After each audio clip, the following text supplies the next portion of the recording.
There are so many string methods are available in Scala.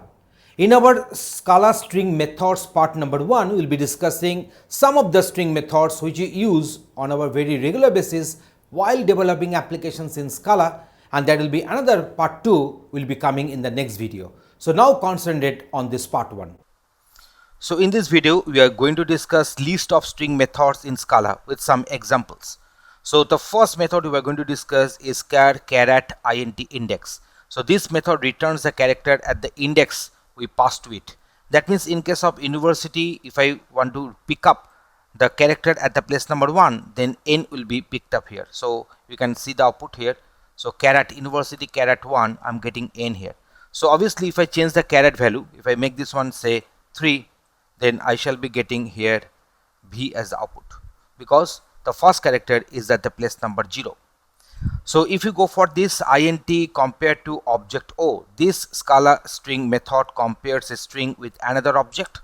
So university dot compares university, if you go for this, we are going to get this output as 0, because both these strings are same and equal. So here we are going for next one. So int compared to string another string, this is like the previous one except that it compares two strings lexicographically. So now in case of lexicographically, if I want to compare them, then you can get the output. I think output will clear our conception. So where this is output we are having.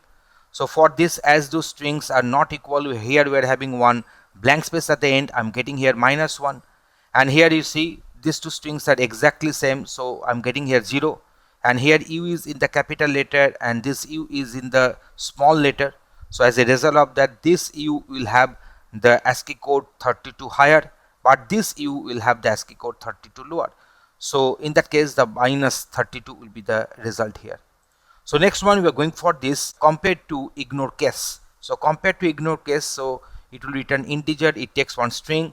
So int compares to ignore case. Scala string method compares two strings lexicographically and while ignoring the case differences.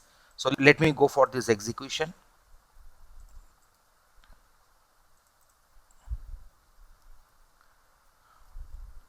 So here you can find that university and this university, they are same, but only the case changes are there. So that's why the output is 0. Here this university is having one blank space at the end, so -1. And in this case, you see here the first letter is capital, here the second letter is capital, but it is compared to ignore case. So that's why my output will be 0 in that case. So let me go for the next. We are going for the string concatenate. So string concat, that is the method here which will do the concatenation. So a string str, this will concatenate the string in the parameter to the end of the string to which we call it. So now if you go for this, if I go for the execution, you can find that Calcutta University has been formed. Intentionally I kept one blank space here, so that's why this blank space is there and this university has got appended at the end. So now we are going for this Boolean. So Boolean content equals, so it takes a string buffer SB as the input argument, input parameter. So content equals compares a string to a string buffer's content, and if equal, it returns true, otherwise it returns false. So that's why it returns argument is Boolean.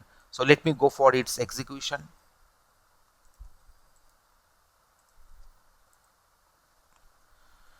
So here you see val a is equal to new string buffer university. So a is of the type string buffer having the value university here. So university dot content equals a, I'm getting true. University dot content equals a. Here you see this particular university is e is written in the lowercase, but here this u is in the capital letter. So that's why we're getting this output Boolean false.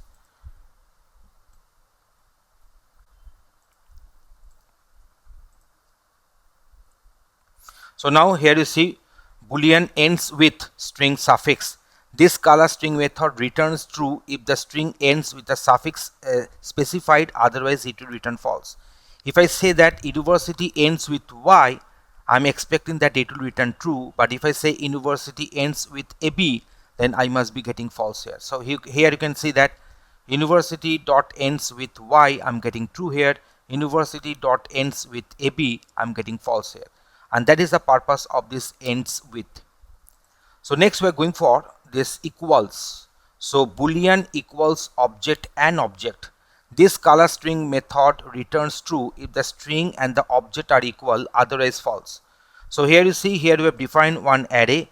This array is containing university, that is a list of, that is a set of characters I should say, and then university dot equals B, university dot equals university, and university dot equals university. Here you see you have written this U capital, here U is small. So now let me see what is the outcome we are going to get here. And another one, we have written this val B is equal to array university. So now we are doing this test here. So I think execution will clear our doubts.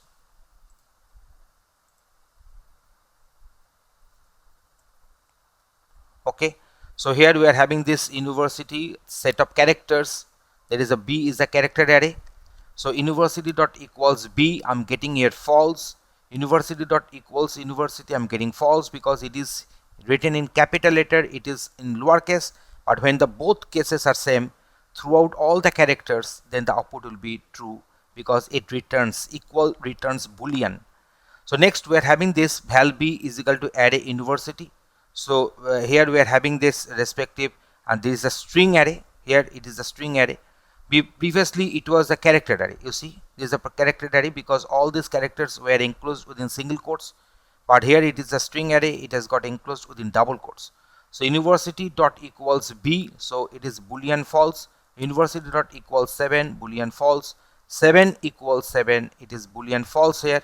And university dot equals university, it is also false here because here the cases are not matching. Here it is not a string, it is a string here. So in this way, this equal function, this method has got executed and given the output very logically. So now let me go for this Boolean equals ignore case. So string, another string, this is like equals, so except that it ignores case differences. So in this case, if I execute this, so in the previous case it returned false because here you see U was capital, rest characters were in the lowercase, and here N was capital and rest part of the string was in the lowercase. But here you see the case differences will be ignored because it is dot equals ignore case.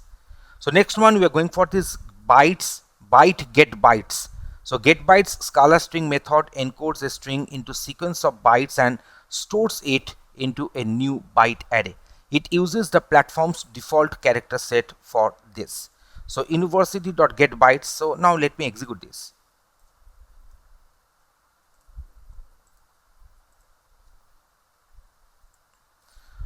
So university dot get bytes. So you see this particular output is nothing but one array of byte, and here we are having this array where we are having all these characters respective ASCII code has got written here. You can find that we are having all these ASCII codes are there. Okay, these are the ASCII codes we are having. So you know that A will have the ASCII code, small a will have the ASCII code 97. So the small e should have the ASCII code 101. So here you see 101 is here. So if you go for this XYZ MNO get bytes, we are getting this one. And if you go for this blank, there is a space get bytes, I'll be getting here 32 because blank is having the ASCII code 32. In this way you have defined and we have executed some sample code to give you the idea how different string methods work in Scala programming. Thanks for watching this video.